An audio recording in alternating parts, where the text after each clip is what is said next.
por volta de 8 horas, agora 20 horas. Pode se assentar. Eu estava no hotel e eu comecei a orar. E isso que nós presenciamos aqui agora, Deus falou comigo que Ele iria fazer, que Ele iria derramar.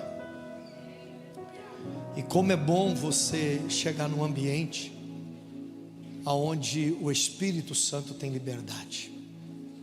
Como é bom você estar numa casa que preza pela excelência, por tudo que se faz acima da média, muito bem organizado, muito bem feito, mas que dá liberdade para o Espírito Santo ser Deus na comunidade. Como isso é extraordinário. Pegue a sua Bíblia, abra em Eclesiastes.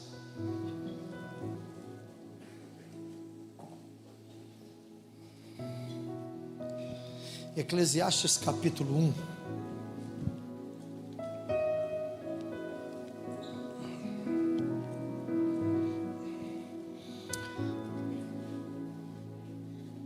Versículo 4. Uma geração vai e outra geração vem, mas a terra para sempre permanece.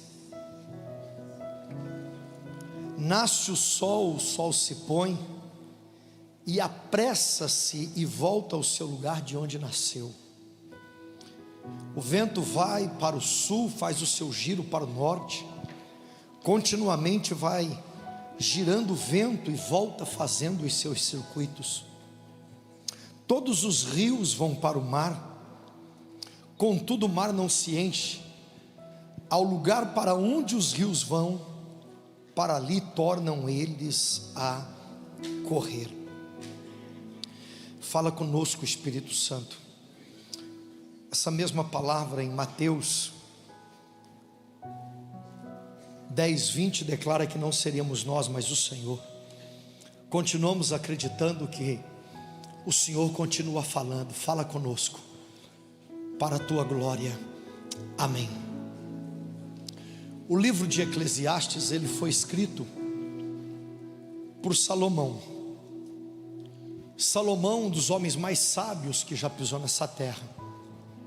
E Salomão, ele viveu grandes momentos, mas pelo fato dele escrever cantares, provérbios e também Eclesiastes, então nós destacamos como 3 grandes momentos da vida de Salomão. O primeiro livro que ele escreve é Cantares, e por mais que ele está inspirado por Deus, ele está cheio de Deus, ele é um jovem, e ele vai falar como jovem. Então, por exemplo, para descontrair aqui com vocês, estou vendo tantos adolescentes aqui, jovens. Teve um momento que ele escreveu assim, como é bom tomar o bom vinho no umbigo da donzela. Esses dias um irmão falou assim para mim: pode, pastor? Eu falei: toma água com gás para evitar problema e confusão. Mas esse Salomão cresce um pouquinho e ele escreve o livro de Provérbios. E novamente ele é inspirado por Deus, mas ele já está um pouco mais experimentado. Ele teve muitas experiências, inclusive com mulheres. E no capítulo 7, lá de Eclesiastes, ele entendeu que existe algo mais amargo do que a morte, que é quando os pés dele se envolveu com laços de prostituição. Mas no livro de Provérbios 19:21, ele escreve assim, o homem tem sonhos, o homem tem desejos, o homem tem projetos, mas o conselho do Senhor define de fato o seu verdadeiro propósito. Essa palavra conselho não tem a ver no sentido de aconselhar o outro. Essa palavra conselho nessa passagem traz a ideia de uma reunião, de um conselho que se reúne para tomar uma grande decisão. E esse conselho envolve o Pai, envolve o Filho, envolve o Espírito. E Salomão está dizendo: temos sonhos, mas Deus que nos criou, Ele tem um conselho que nos leva para viver no centro da sua vontade. O tempo passa, a idade chega, ele escreve Eclesiastes. Nós lemos aqui o capítulo 1, e o versículo 1 ele começa assim: vaidade por vaidade, diz o pregador, tudo é vaidade. Eu me lembro, pastor Jarmuth, que eu fui num encontro de pastores e levei a Elisete, minha esposa, comigo. Quando chegamos lá, ela tinha colocado um brinco um pouco exagerado, pastora Débora, um brinco grandão. E aí veio um pastor de uma outra igreja, que eu não vou entrar em detalhes, e ele disse assim: qual o significado desse brinco na tua orelha, irmã? Porque lá eles não conseguem chamar a esposa do pastor de pastora, é irmã. E aí Elisete disse assim: olha, meu querido irmão, o mesmo significado do brinco na minha orelha é o mesmo significado dessa gravata pendurada no teu pescoço. Aí ele parou. Como assim? Ela disse: eu estou com a minha vaidade chamado brinco, e o Senhor está com a sua vaidade chamado gravata. Então vaidade por vaidade, tudo é vaidade. Aí Elisete, como ela cresceu na escola bíblica dominical, leu Bíblia, ela falou: só que o meu brinco foi idealizado por Abraão, quando ele quis deixar Rebeca muito linda para se casar com Isaac, e ele diz: prepara um pendente, um brinco. Inclusive não foi colocado na orelha, foi colocado no nariz. E aí ele disse assim: e a minha gravata, de onde vem? Ela disse: foi um homem lá na Europa que quis ficar bonito como uma mulher, e ele então inventou a questão da gravata. Vaidade por vaidade. E aqui eu peguei levinho, né, na questão da gravata, para não escandalizar. Você é inteligente, quem criou a gravata. E por muitos anos foi tida como, eu, por exemplo, já tive que ir para casa colocar gravata, senão não pregaria naquele culto. Você já passou por isso? Bom, esse Salomão, gente, ele termina o livro de Eclesiastes no capítulo 12, dizendo assim: lembra-te da tua mocidade. Esse Salomão chega à seguinte conclusão: a vida poderia ter sido muito melhor do que ela foi, do que ela está sendo. Ele chega à conclusão que ele poderia ter vivido níveis muito maiores do que ele viveu. E o livro de Eclesiastes é um mergulho. A gente lê e a gente começa a ler sobre o vento, ler sobre o sol, ler sobre a terra, ler sobre rios, ler sobre o mar, e aí a gente diz assim: ah, é a natureza. Salomão, de forma profética, íntima, está falando com os nossos dias e nos convidando para vivermos de fato uma vida muito intensa com Deus e experimentar o maior avivamento da história. Salomão chega à conclusão que ele poderia ter experimentado mais a Deus do que ele experimentou. E a primeira coisa que eu quero destacar aqui nessa mensagem é o versículo 4: gerações vêm e gerações vão. Isso quer dizer, nós estamos aqui de passagem. É por isso que Salomão também vai dizer: tudo o que vier a tua mão para fazer, faça. Faça com toda a tua força, faça com toda a tua excelência, faça com todo o teu entendimento, porque daqui a pouquinho você vai para um lugar que tudo já está pronto. Não haverá mais projeto, não haverá mais obra, nós só iremos usufruir do que já foi realizado. Quer dizer, faça a vida valer a pena. Irmãos, esses dias, eu com 13 anos de idade, cheguei para o meu pai e para minha mãe e falei: eu tenho um sonho de ser jogador. E eles disseram: então corre atrás do teu sonho, vai lutar. E então eu fui na cidade de Apucarana, tinha uma peneirada lá e eu passei. E aí depois de 6 meses, veio um empresário lá do Rio de Janeiro e me veio jogando lá na preliminar e me levou para o Rio. E eu fiquei lá no Botafogo um período, subi profissional, e aí corri Criciúma, e voltei para o Botafogo, e aí vim para o Atlético, e depois fui para o Paysandu de Belém, e de repente eu vim aqui para o Coritiba em 94. Esses dias encontrei o Alex Cabeção, e aí ele disse assim para mim: ô Ricardo Cambé, por que você não jogou até os 35, cara? Se você tivesse jogado até os 35 anos, pensa comigo, no mínimo uma Série B, ganhando de 50 a 100 por mês, que um jogador top da Série B ganha. Pensa comigo, dos 20 aos 35 seriam 15 anos. Quer dizer, todos os anos você colocaria R$500 mil no bolso. Todo ano você compraria um apartamento. Quer dizer, 15 anos você teria 15 apartamentos. Alugado aí por uns 2 mil, você teria 30 mil de aposentadoria. Eu falei: sim, Alex, você é um dos caras mais bem sucedidos da história do futebol. Agora eu vi uma matéria, por exemplo, perguntaram para o Neymar: quem é o maior craque que você admira? Ele é Alex Cabeção. Perguntaram para o Ronaldinho Gaúcho, ele falou: Alex Cabeção. E como eu joguei e treinei com ele, então eles têm razão. Ele sempre foi muito acima da média.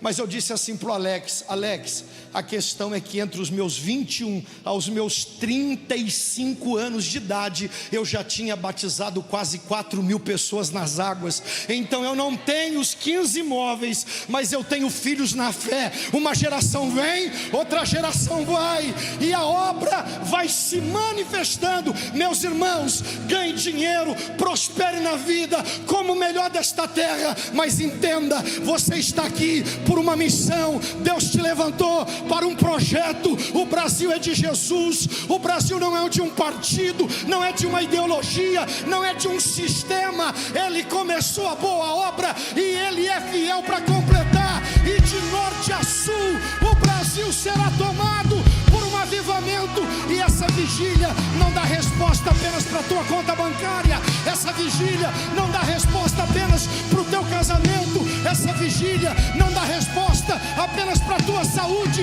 Essa vigília dá resposta para o Brasil. Tem fogo no altar, tem profeta na casa, tem uma geração que ama Deus, tem um povo que acredita no chamado.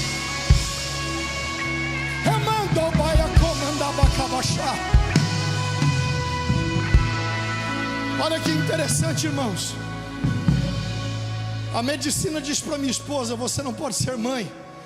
Ela disse: eu tenho um diagnóstico do céu, doutor. Porque quando eu vim de Vaiporã para Londrina, eles iriam amputar a minha perna. E minha mãe disse assim: antes de cortar a perninha da Elisete, por causa de um câncer no osso, deixa eu levar ela lá na vigília dos milagres.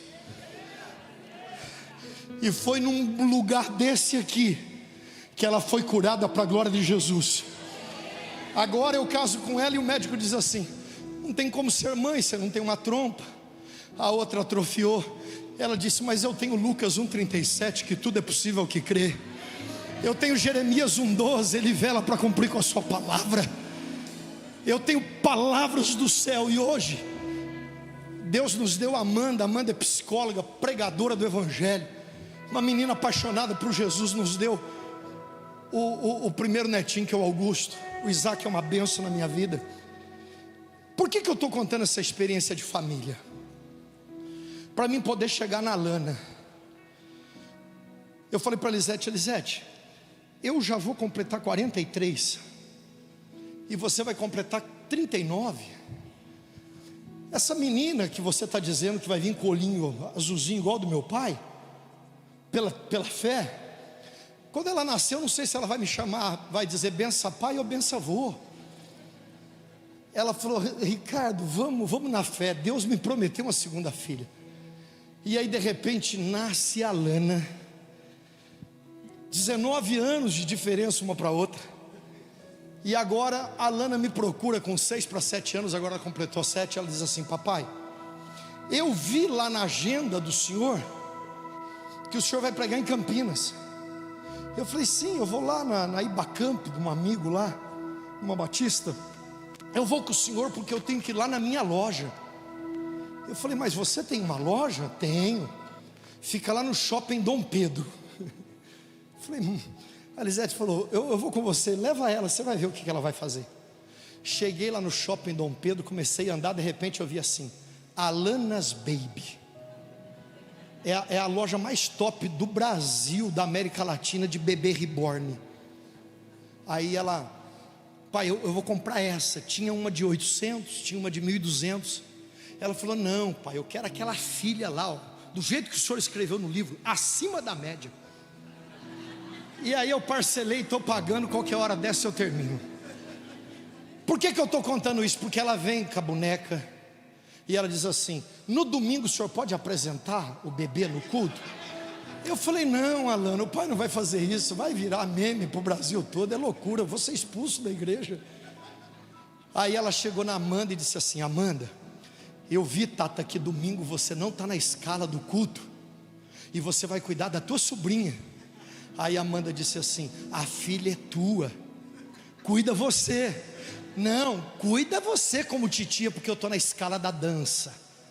E ela pegou a roupinha dela e foi, irmãos. A Nicole Sena, que vai ministrar, que ministrou ontem, foi a primeira que nos ajudou a cuidar da Lana quando ela nasceu. A Nicole sabe dessa história. Mas por que eu estou contando isso para vocês? Porque agora ela me procurou e disse assim, papai, a Tata é uma grande pregadora, mas eu estou num outro patamar. Eu falei, qual é o teu patamar? Eu faço 3 coisas. Eu prego para minhas bebês, eu canto para a glória de Jesus, e eu vou fazer igual a Nicole, e eu também danço, então eu sou 3 em 1. Eu estou a todo vapor. Por que eu estou falando isso? Porque aquela geração que está ali, o tempo passa muito rápido, e daqui a pouquinho nós estaremos aqui embaixo sentando, alguns sem cabelo, outros com o cabelo bem branquinho, outros com cabelo cheio de tupete, porque vai fazer um implante extraordinário, e é aquela geração que vai estar pregando, porque uma geração vem, outra geração vai. É por isso que vocês estão no lugar certo, lugar de adolescente, lugar de jovem, lugar de juniores, é na vigília da resposta.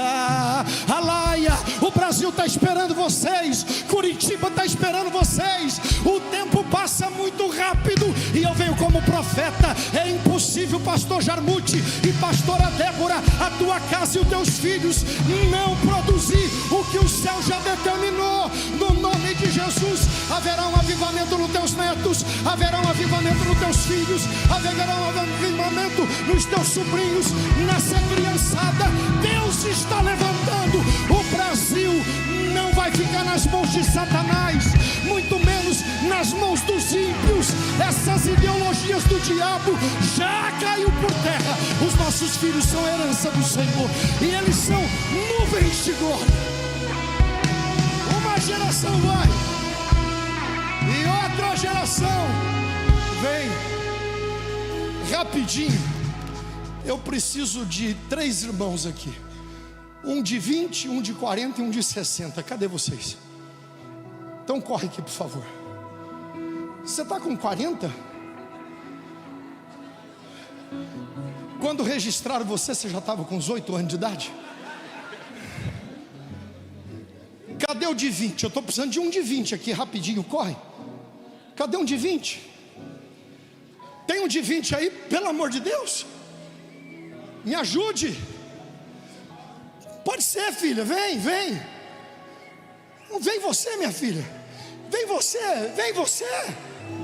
você com esse cabelo poderoso aí, vem. Isso. Cadê o de 60? Fica aqui. Eu preciso de um de 60. Tem um de 60 aí?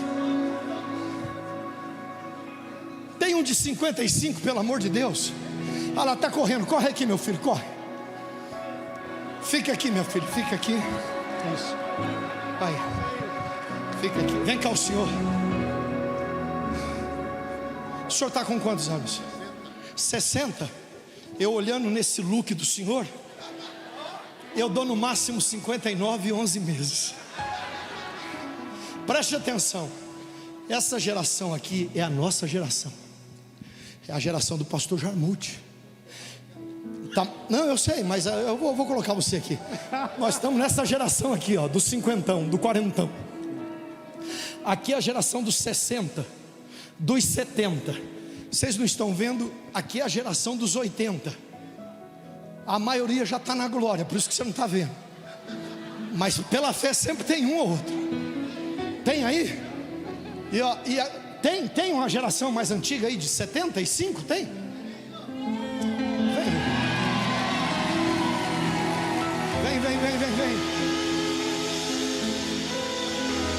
Fica aqui, por favor. Isso. Ó. Lá atrás na igreja, um sapatênis desse, 3 meses sem tomar ceia na igreja. Em disciplina. Preste atenção, o tempo passa muito rápido. Tem alguém de 10 anos aí que pode correr aqui ou não? Tem? Vem, filho, vem, corre pra cá. Fica aqui. Isso, ó. Vem cá um pouquinho. Como é que é teu nome? Vitor. Cumprimenta ela aí, Vitor. Não, aqui ó, Vitor. Cumprimenta ela. Isso. Aqui, vem cá. Isso. Bate na mão dele, então. Isso. Aí faz com a mãozinha aqui, Vitor, com a mãozinha. Fala benção, tio. Isso, vem aqui agora. Benção, avô. Abençoa, minha filha. Isso, Deus te abençoe. Não saiu de moda, viu, Vitor? Tem alguns que dizem assim: Senhor está no céu. É porque ele está com sapatênis e está se achando um rapazinho de 18. Mas ele está mais pertinho da glória do que nunca. Vai lá um pouquinho, Vitor. Gente, escute isso aqui. Gerações vêm e gerações vão. O que eu quero declarar para vocês aqui hoje? Uma palavra para essa igreja, para a nossa igreja no Brasil. Essa geração é muito importante. Essa geração que vai pegar aí de 35 até 50, ela é crucial, é violenta. Por quê? Porque essa geração recebeu muito pouco e ela vai ter que entregar tudo. E agora eu não estou falando de bens materiais. Pega os pastores dessa faixa etária minha de 50, pergunta para eles quantas visitas eles receberam em casa. Quem discipulou eles? Sabe como que eles sobreviveram e chegaram até aqui de pé, cheio do Espírito Santo? Por causa de uma vigília como essa. Por acreditar nas línguas estranhas. Por acreditar que mesmo sem uma formação acadêmica, eu tenho como mergulhar na palavra e dizer: eu te amo, fala comigo. Essa geração é poderosa e ela precisa entender que aqui nós precisamos honrar. Aqui nós precisamos honrar, porque é a geração que veio antes de nós. Eu fui pregar lá na DEVEC de Itaiópolis. É a menor DEVEC da região, assim, de templo e tudo mais. É uma cidade pequenininha. Quando eu entrei lá para o café, tinha uma fotografia do sogro do pastor Silas, que é o pastor José Santos.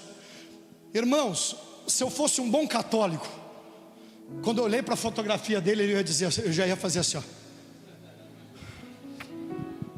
Porque os católicos, com todo respeito, deixa o católico de fora um pouquinho, porque eles são muito parceiros. Deixa eu pegar os macumbeiros da pesada.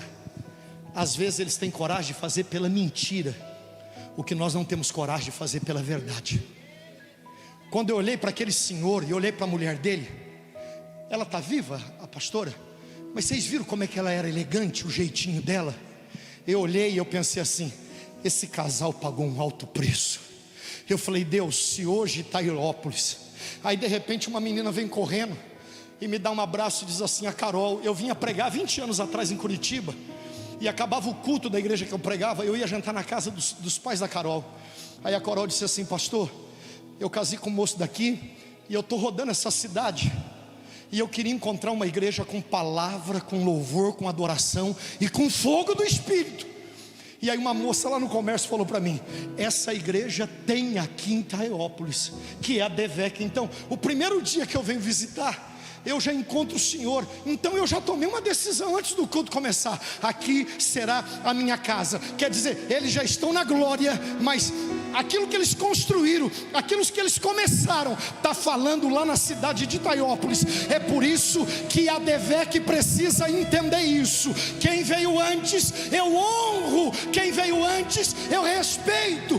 O pastor de vocês me mandou uma mensagem: Ricardo, o pastor Silas vai estar pregando à noite, amanhã. Eu estava em Cascavel e eu tinha um compromisso no outro dia de manhã. Ele falou: se você quiser vir participar conosco e tomar um café junto com o pastor Silas, você é meu convidado. Eu vou perder a oportunidade, irmãos?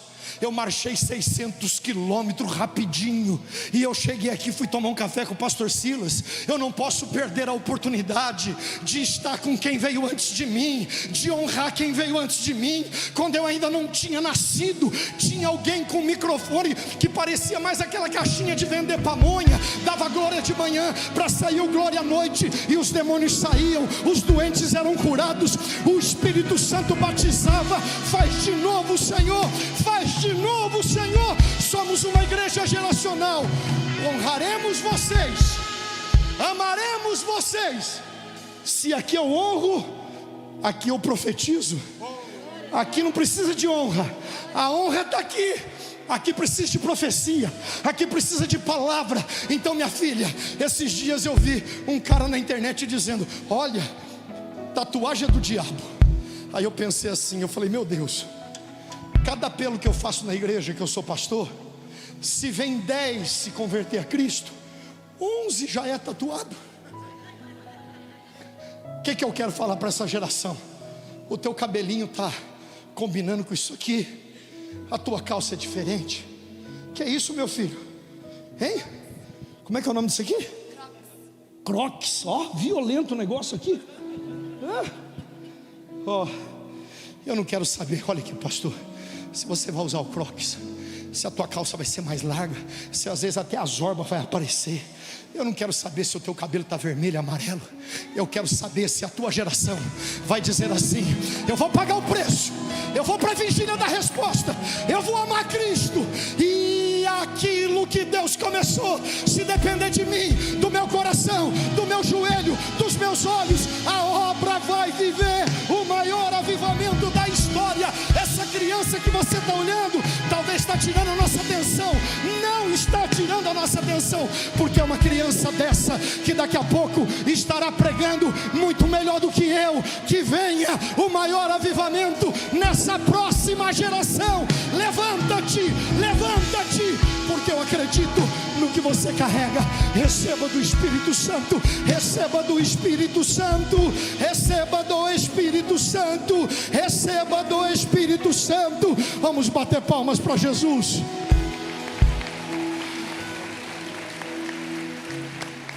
Obrigado, filho. Aleluia. Já vem a próxima geração. Ontem subi ali para comer um negocinho, e vi uma sala. Falei: o que é isso aqui, pastor Jarmuth? Ele falou: isso aqui é o culto da criançada. Irmãos, tem um grave lá poderoso, irmãos. Tem um som lá, quer dizer, a mesma batida que dá no nosso coração aqui, dá no coração das nossas crianças lá. Vai acontecer algo maior do que nós poderíamos imaginar. Obrigado, gente. Vamos bater palmas para Jesus. Pode voltar para os seus lugares. Deus abençoe. Criança muito quietinha no colo da mãe vai ser professor de escola bíblica. E essas crianças que ficam correndo na hora do culto e quer subir no altar, eles vão pregar a mensagem do avivamento lá na Zâmbia. Eles vão ser missionários na Índia. Deus vai levantar eles para plantar uma igreja na faixa de Gaza. Inaugura-se a DEVEC na faixa de Gaza. Quem é? É o teu filho que fica correndo para lá e para cá. Depois que eu falei isso lá na igreja, parou as crianças correr. A avó, o pai e a mãe pegam e falam: o meu filho não vai para a faixa de Gaza não. Gente, deixa eu caminhar aqui para me fechar com vocês e a gente orar. Uma geração vem, outra geração vai. Quer dizer, cada um tem responsabilidade de fazer a sua história. Não adianta você protelar, procrastinar, deixar para depois, muito menos recuar. Aquele que recuar, minha alma não terá prazer nele. Será como um cachorro que voltou ao próprio vômito. Nós temos uma história para construir. Nós temos uma nação para ganhar para Jesus. Nós temos algo para experimentar da parte de Deus. Esses outros 3 versículos, eu falei para Deus: Senhor, não é uma questão de mente fértil, não é uma questão de inteligência emocional apenas. Tudo isso faz parte e ajuda. Mas me dá entendimento no espírito. E aí, irmãos, queimou no meu coração assim, ó. Salomão dizendo assim, ó: uma geração vem, uma geração vai, a terra permanece. Por que eu falei da lana? Porque daqui a pouquinho, se Jesus não voltar, eu não estarei mais aqui. O tempo passa muito rápido. Salomão vai dizer que a vida é um sopro. Os nossos filhos estarão pregando. Então, eu preciso me posicionar. A pandemia, ela confrontou a igreja. E ela fez com que a igreja se dispersasse. E quanta gente hoje, sabe qual que é a média no Brasil? Tem lugar que é menos, tem lugar que é mais. As pessoas estão indo um domingo, faltando um. Vão outro, falta no outro. Tem uma turma que é 3 por 1. É possível você ganhar dinheiro, você prosperar, você morar no melhor, e você conseguir encontrar tempo para todas as coisas. Não é o que está escrito no texto. Escute o que eu vou te dizer. Eu ganhei de aniversário um mapa, e todo lugar que você chega no Brasil, que você visita, você vai lá e risca e marca. Quem conhece esses mapas aí? Aí eu disse assim: eu decorei todas as capitais, eu decorei todos os estados, orando e intercedendo. Eu preciso ir no Acre. Escute isso aqui. Eu tenho que ir em Rio Branco, eu tenho que pregar lá eu não preguei ainda.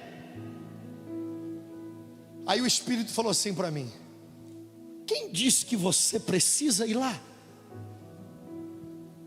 Eu estava a ponto de ligar para um amigo e dizer: arruma alguém lá, eu pago para ir pregar, eu pago a minha passagem, eu pago o meu hotel. A vaidade de querer estar em tudo, participar de tudo, viver tudo,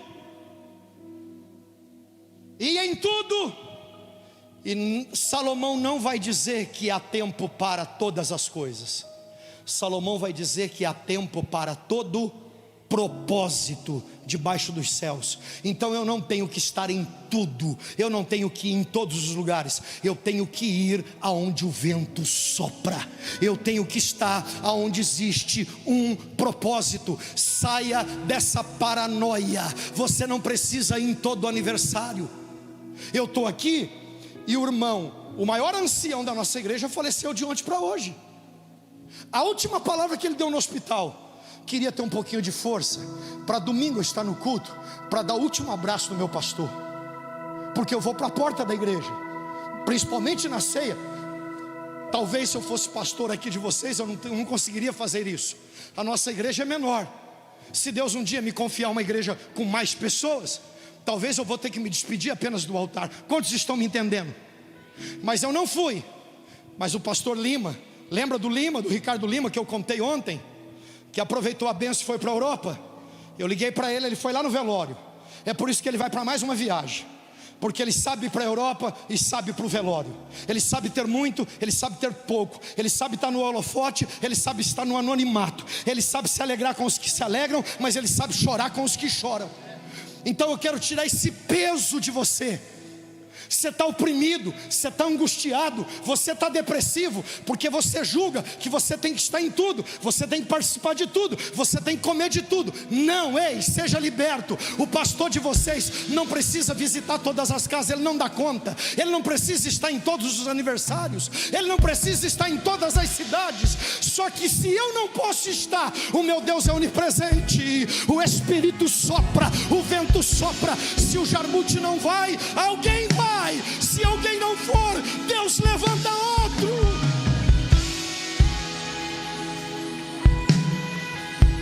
Vá onde Deus tem um propósito. Se assenta onde Deus tem um propósito. Porque pensa comigo, primeiro é Deus, depois é a família, depois é o trabalho, depois é a igreja. Aí eu ficava assim: igreja, primeiro Deus, depois a família. Depois da família, eu ficava igreja ou trabalho, igreja ou trabalho. Aí eu falava trabalho. Aí a arrecadação subia, o povo sumia da igreja. Não, igreja. A arrecadação financeira caía e o povo estava no culto. Aí eu falei: meu Deus, como é que eu vou resolver isso? Primeiro é Deus, depois é a família, depois é o trabalho, depois é a igreja, depois é o lazer. Não, terceiro é a igreja, depois é o trabalho. O Espírito Santo falou assim para mim: tira o pai desse pacotão, tira ele dessa ordem. E aí eu passei a pensar diferente. Primeiro Deus, depois a família. Não, eu decidi me abraçar com Deus. Ele é o centro da vida, Ele é o centro, Ele é tudo. Então nele, na presença dEle, cheio da glória dEle, Ele vai me dar sabedoria. E o livro está falando de sabedoria e de ciência. E eu vou encontrar tempo para a igreja, para o trabalho, para a família. Por quê? Porque nisso tem um propósito. No trabalho eu ganho dinheiro, na família eu cultivo um pedacinho do céu. Aleluia. Ah, meus irmãos, e na igreja eu já me acostumo com aquilo que eu vou viver eternamente. Seja liberto nessa vigília da resposta, a tua mente, o teu coração, e que Deus te leva aonde Ele sonhou para a tua vida. Nasce o sol e o sol se põe. Deixa eu até aqui fazer um comentário sobre o que eu preguei ontem. E talvez eu não tenha sido assim elegante com o mundo coach, e eu tenha sido muito agressivo. Deixa eu falar, eu respeito o mundo coach, eu sou grato pelo mundo coach, ele ajuda muito, é uma bênção. Eu apenas tentei ontem dizer que o coach tem o seu valor, mas o Espírito Santo é tudo. O Espírito Santo é tudo, porque aquilo que o médico não resolve, aquilo que o pastor não resolve, aquilo que o coach não resolve, aquilo que o gerente do banco não resolve, Ele abre porta onde não tem porta. Ele é o Deus que cura, Ele é o Todo-Poderoso. Sabe por quê? Porque tudo que o mundo coach ensina, às vezes eles não citam a passagem, e às vezes eles nem fazem ideia, porque eles aprenderam numa faculdade, aprenderam num curso, num treinamento, e tem uns coach aí realmente acima da média, que nos ajuda demais. E às vezes o próprio coach está falando coisas que ele acha que é uma ferramenta, ele acha que é ciência, ele acha que é ensinamento, e na verdade é a palavra de Deus. Porque pensa comigo, se gerações vão e gerações vêm, então eu sou responsável pela minha história. Se eu sou responsável pela minha história, todos os dias o sol nasce e o sol se põe. Quer dizer, eu vou ser perito no processo, eu vou respeitar o processo, porque amanhã nasce o sol e o sol vai se pôr. E aí vem sábado, e aí vem domingo, e aí vem semana que vem, e aí vem mês que vem. E Paulo disse: de glória em glória eu vou construindo a minha carreira, e o sol não vai nascendo e o sol vai se pondo. Que Deus te dê resiliência, que o Espírito Santo nos ajude, que você volte a estudar, que você vá para cima e que você não recue. Encare a vida, encare Satanás e os seus demônios, e pela palavra seja fiel dia após dia, e Deus é contigo. Para terminar, o vento vem, ninguém sabe de onde vem nem para onde vai. Lembra de Nicodemos? Jesus ensinou para Nicodemos: você tem que nascer de novo. Você faz parte de uma história, de uma geração, e você precisa cumprir o teu propósito, Nicodemos. Fala mais, Senhor, tem que voltar no ventre da minha mãe? Não, você tem que se converter de dentro para fora. Vamos trazer para o prático da vida. Se batize nas águas, não deixa mais. Eu não estou preparado. Quem está preparado? Você não se batiza porque você está preparado, você se batiza para estar preparado. Faz parte da caminhada.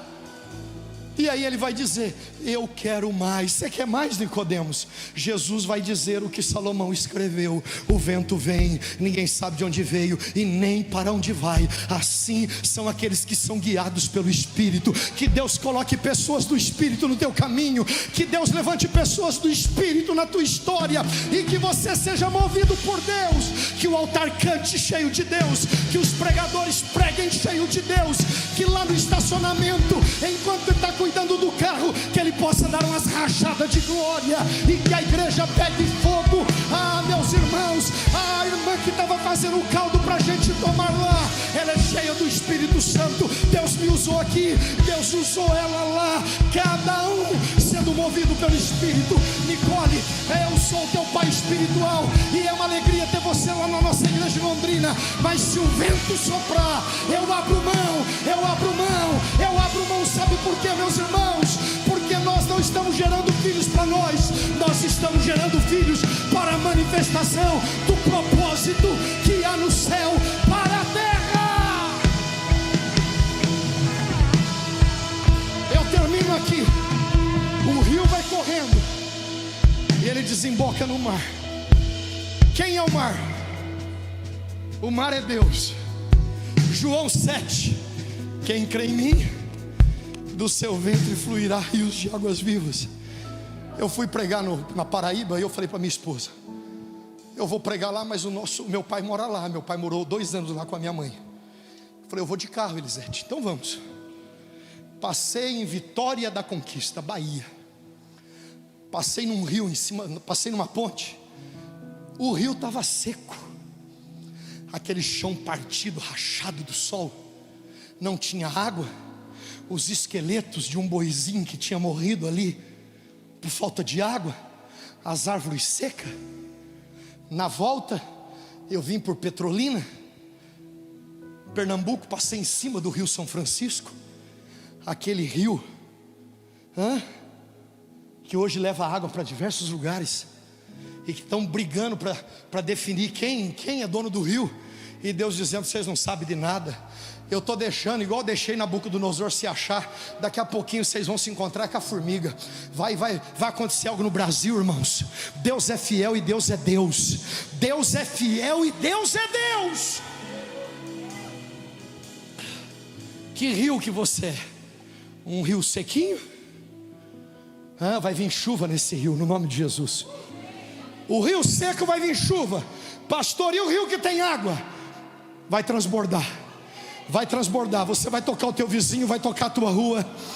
Meu irmão, o rio é grande, o rio é poderoso. E o que me chama a atenção, porque esse rio chama-se graça. E até o rio sujo, quando ele chega no mar, ele fica limpinho. Que você tenha um encontro com o céu, que você tenha um encontro com Cristo, que você tenha um encontro com o teu propósito. Se coloca de pé nesta hora.